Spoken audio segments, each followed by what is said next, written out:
The Anti-Defamation League has been documenting for decades how hate groups have used conflict over immigration to advance their white supremacy, their hate, their stereotypes.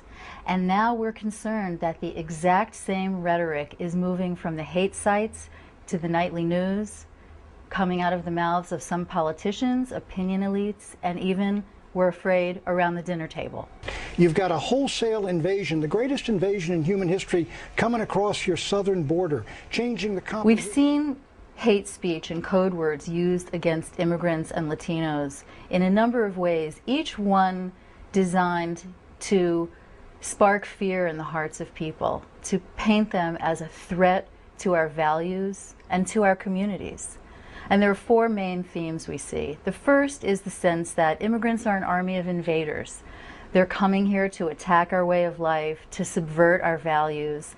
And it puts the suggestion in people's minds that they are a threat and something communities should rise up against.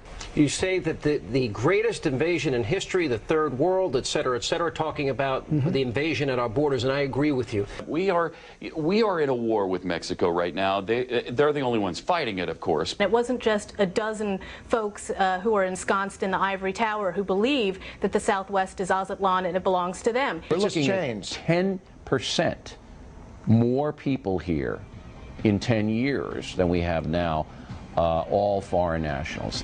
I think it is almost inevitable. If we do not put a fence on that border, I agree with you're going to have 100 million Hispanics in the country, most of them new immigrants from Mexico, which believes that belongs to them. The second theme is one of dehumanization. Immigrants are talked about as swarms, hordes, and even worse. And when you begin to teach good people and children in schools to think of a group of their neighbors as animal-like, less than human, you train them to think of their neighbors as less deserving of rights and maybe even targets of hate and worse.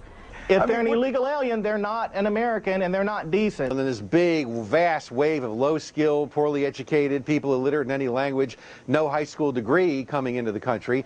What jobs do the women and the children do that we have to have them here, other than the children's job is to dumb down the American children and overpopulate our schools? Well, you call them immigrants, and I wish you would stop insulting immigrants by comparing them to illegal aliens. It's very rude. The next theme is the sense that immigrants bring crime and disease. You can see false accusations, inaccurate statistics and science talking about a disproportionate problem of malaria, other kinds of disease that are coming into our country through the immigrants that come here. And then you instill in good people a sense of threat to their basic well-being, the public safety. Now immigrants are a public health risk. The number of illegal immigrants in our prisons was increasing and the financial burden rising. 3 of our reports covered rape or sexual predators in the context of illegal immigration in this country. Now they're importing drugs and illegal aliens. 7,000 cases, active cases of leprosy. On the number of cases of leprosy in this country.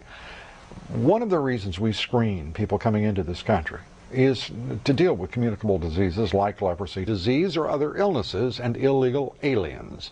And the fourth theme we're seeing is a conspiracy theory, and that is that Mexican immigrants come to the United States to reconquer the Southwest and take back land that had once belonged to Mexico.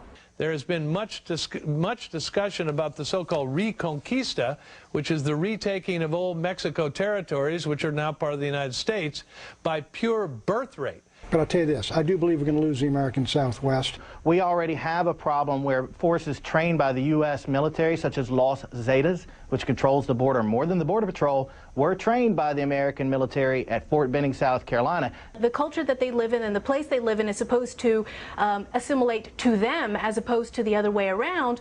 You are going to end up with a balkanized country, and that's what we have. But as far as I'm concerned... You know what, Pat? We are in such denial. You think that training these raise people with arms and demolitions is a good idea. You got 60% of the people in Mexico that feel that the United States shouldn't even control the southwest United States, and you're going to train them in arms and explosives? Bet the French are glad they didn't do that before the illegal aliens started burning half the country over the last 2 years. So, man, if you look at the Mexican consulates that are active political lobbyists who've entrenched themselves in the American mainstream and who have succeeded in blurring the lines between illegal and legal immigration, yes, there's a plan. I think that there's a huge number of folks contiguous to Mexico. Our ancestors came across the seas, and they've got their own language, their own culture. They don't want to be Americans.